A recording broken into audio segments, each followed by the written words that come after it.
Hola, el día de hoy en compañía de Alejandro Urquijo, David Gil y quienes habla Viviana Rubio, abordaremos el documento sobre salud versus riqueza, las políticas de salud pública y la economía durante el COVID-19. Este documento estudia los impactos económicos y sanitarios locales de la salud pública no farmacéutica. Para ello se utiliza un diseño de discontinuidad fronteriza en una muestra de condados contiguos que abarcan las fronteras de los estados, lo que permite controlar la heterogeneidad no observable a nivel local mientras se logra la valoración en las opciones políticas. En este paper estudiaremos los impactos económicos de las intervenciones de salud pública o NPI, también llamadas intervenciones no farmacéuticas que miden el efecto de las cuarentenas, el distanciamiento social y el uso obligatorio de tapabocas. Algunos países y ciudades impusieron recientemente una serie de NPI con el objetivo de mitigar la propagación del COVID-19. La implementación escalonada de las NPI nos permite evaluar si tales políticas han sido efectivas para la salud pública y si existen costos económicos de estas políticas. Se utilizaron datos de estados y condados de Estados Unidos y se obtuvieron tres resultados.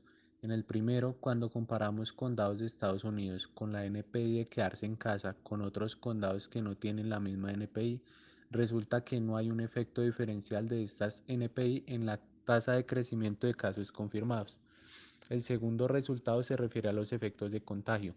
Muestra que las NPI de otros estados pueden ser importantes para resultados locales. Las políticas en otros estados alteran potencialmente el conjunto de información en incluso lugares sin NPI. Y en tercer lugar, los pedidos para quedarse en casa limitan la movilidad y la actividad en el lugar de trabajo al tiempo que impulsan la actividad residencial.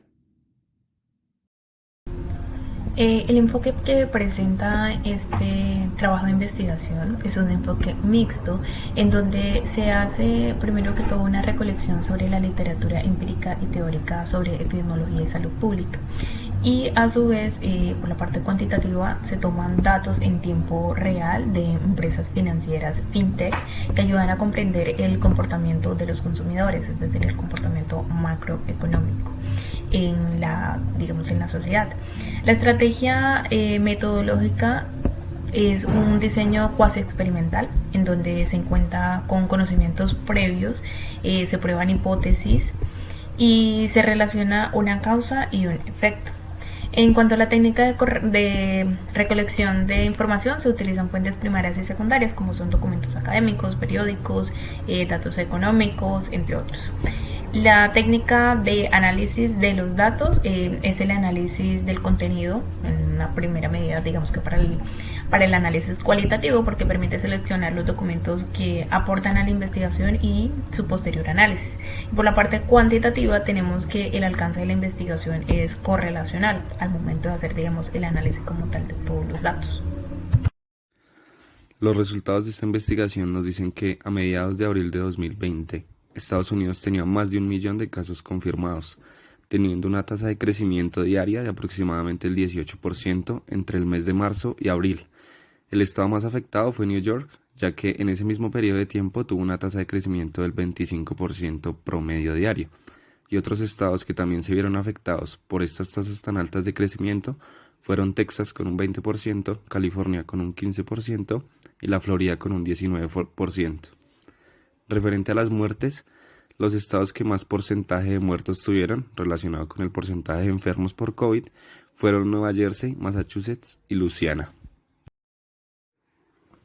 El siguiente gráfico nos muestra el impacto que tienen las políticas públicas en la pandemia. Específicamente, se observa que la permanencia en los hogares genera una reducción diaria de los casos por COVID-19.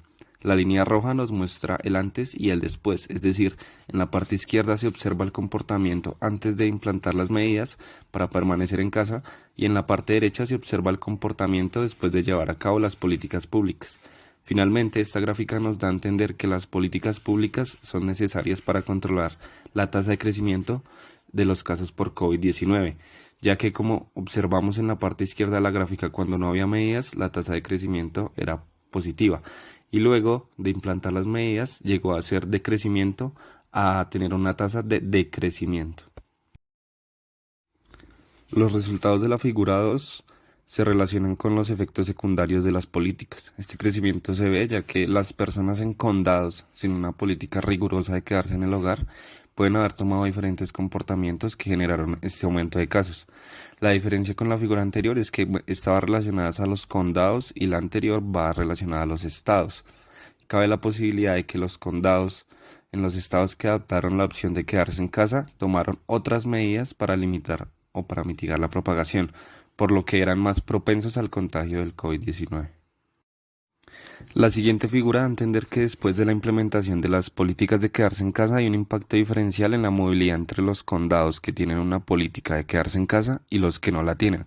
Estos efectos se agrandan con el tiempo, ya que después de 20 a 24 días, un condado que se queda en casa tiene aproximadamente un 7% menos de actividad laboral que un condado que no se queda en casa. Pero también hay dinámicas para la actividad residencial, ya que es un comportamiento inversamente proporcional al anterior, ya que aproximadamente 3.5 puntos porcentuales es más alta la actividad residencial de los que se quedan en casa comparado con los que no se quedan en casa.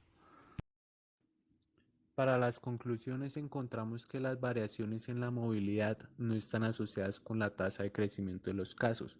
Además, la movilidad se vio muy afectada por los choques asociados con la conciencia nacional sobre la gravedad de la epidemia, cuando escuelas e empresas implementaron y anunciaron cierres. Además, las políticas de permanencia en casa no están asociadas con un mayor desempleo en los Estados Unidos. Sin embargo, existe una evidencia de que quedarse en casa tiene impactos sectoriales y ocupacionales. Por otro lado, se encontró un efecto de que si un Estado implementa una política, ya sea de cierre o reactivación, los demás estados acoplan sobre esa información.